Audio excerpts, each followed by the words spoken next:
In this video, I'm going to try and provide you with a couple of different ways to repair a plywood faced garage door, wood garage door, not a metal door.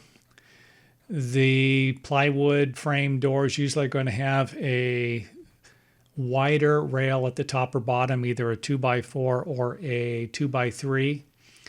A 16-foot garage door will probably have a 2x4 top and bottom with 2x3s in the middle. A 8-foot garage door might have a 2x3 on the bottom and top and a 2x2 in the middle. That'll give you an idea what it looks like there. Now let's take a look at a small corner repair. You're going to see a lot of this. If you have something, a little bit of damage in the corner, you can simply draw a couple of lines there and cut the damage out, cut a section out.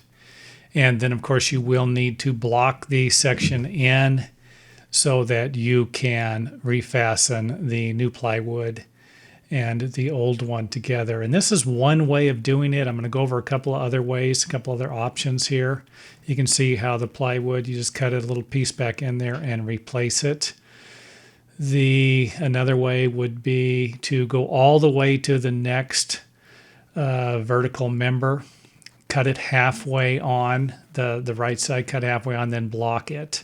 Another way would be to cut the entire bottom of the plywood, block it again, and then replace the piece on the bottom. Now, there is another option depending upon the damage. You could always replace an entire sheet of plywood depending upon the damage. Just get another sheet and replace it. Now, another thing you can do is put a piece of trim on the bottom. If, depending upon the damage, again, you just rip a strip, and you're going to need to use thinner plywood or trim for this. I'd recommend something 3/8 of an inch thick. I don't even know if I would go 1/2 of an inch, but you could probably go 1/2 of an inch. You do not want to add too much weight to these garage doors. Otherwise, they're going to have a problem opening them. You can always change the tension on the door, but I've always had problems with that. So I'm not saying you can't do it, but sometimes just going a little thinner and a little less weight than a little more is going to provide you with the best option.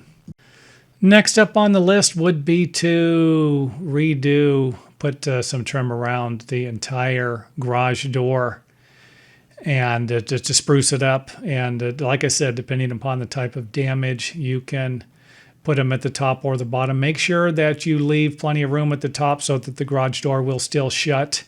Usually the top, you can't run the trim all the way up because the garage door would be hitting the trim. So depending upon the type of garage door system you have or how it was framed, that might be a problem. Anyway, that is it. Hope that you get a better idea of how you can actually repair these things. And if you have any questions, feel free to leave them in the comment area.